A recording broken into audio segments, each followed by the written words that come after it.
Bonjour et bienvenue. Aujourd'hui, on va s'attaquer à un sujet vraiment essentiel, les quelques erreurs qui empêchent la grande majorité des gens de vraiment maîtriser l'intelligence artificielle.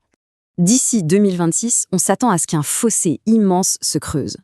D'un côté, il y aura seulement 1% des utilisateurs d'IA qui prendront une avance considérable sur tous les autres. C'est une toute petite fraction d'utilisateurs qui obtient des résultats absolument incroyables, pendant que les autres, eux, restent souvent bloqués face à une certaine frustration. Alors, la vraie question, c'est qu'est-ce qui bloque les 99% restants? En fait, après avoir analysé des milliers d'interactions, on se rend compte que tout se résume à quelques erreurs fondamentales. On peut même les regrouper en 3 grandes catégories. Allez, on va les décortiquer en commençant par la toute première. Donc, la première grosse erreur, c'est de se tromper d'outil. C'est un obstacle majeur qui vient souvent d'une mauvaise compréhension de ce qu'est vraiment l'IA et de la richesse de ses applications. On entend ça tout le temps, mais souvent, le problème vient d'une idée fausse, celle de croire que l'IA, c'est juste une seule et même chose, ChatGPT. Penser que l'IA se résume à ChatGPT, c'est un peu comme penser que tous les véhicules sur la route sont des berlines. Si on demande à une berline de transporter des tonnes de sable et qu'elle n'y arrive pas, on va pas dire que les véhicules, ça ne marche pas. Non, on réalise juste qu'on aurait dû prendre un camion. Eh bien, c'est exactement la même logique ici. Pour y voir plus clair, c'est crucial de bien faire la différence entre un modèle et un outil. On peut voir ça comme la différence entre le moteur et la voiture qu'il fait avancer. Il existe en fait des dizaines de modèles spécialisés. Chacun est un moteur conçu pour une tâche bien précise. Transformer du texte en un autre texte, du texte en image, en vidéo ou même en parole. Imaginez la différence entre un couteau suisse et la boîte à outils d'un graphiste. Même si GPT intègre un modèle d'image puissant, disons le couteau, un outil spécialisé comme Recraft, qui serait la boîte à outils, offrira toujours beaucoup plus de fonctionnalités et un contrôle bien plus fin. Bon, avoir le bon outil, c'est une chose, mais ça ne fait pas tout. La deuxième grande erreur, c'est d'employer la mauvaise technique, ce qui forcément mène à des résultats décevants. Beaucoup de débutants abordent l'IA comme un distributeur automatique. On tape une commande et on s'attend à un résultat parfait du premier coup. Les pros, eux, c'est tout l'inverse. Ils la considèrent comme un nouvel employé ou un copilote. En fait, les meilleurs résultats, on les obtient grâce à une conversation.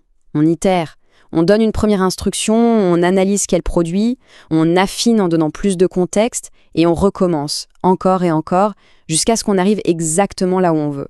L'autre technique qui est absolument essentielle, c'est de coupler l'IA à une vraie expertise humaine. L'IA peut clairement élever le niveau général, mais attention, elle ne transformera pas un novice en expert mondial du jour au lendemain. Un expert, lui, va utiliser l'IA comme un vrai multiplicateur de force. Il va se servir de ses connaissances pour piloter l'outil, pour évaluer de manière critique ce qu'il produit, et c'est ça qui mène à des performances bien supérieures. Allez, on passe à la troisième erreur. C'est peut-être la plus subtile, mais c'est aussi la plus importante, le mauvais état d'esprit. C'est souvent ça, le vrai facteur qui différencie le top 1% de tous les autres. Le premier piège mental, c'est la surcharge d'informations, c'est-à-dire passer des heures à lire les gros titres, souvent sensationnalistes, au lieu de passer ne serait-ce que quelques minutes à pratiquer avec les outils eux-mêmes. Le deuxième piège, c'est le fameux syndrome de l'imposteur, cette petite voix qui dit qu'on n'est pas assez technique. Mais en réalité, c'est peut-être tout le contraire.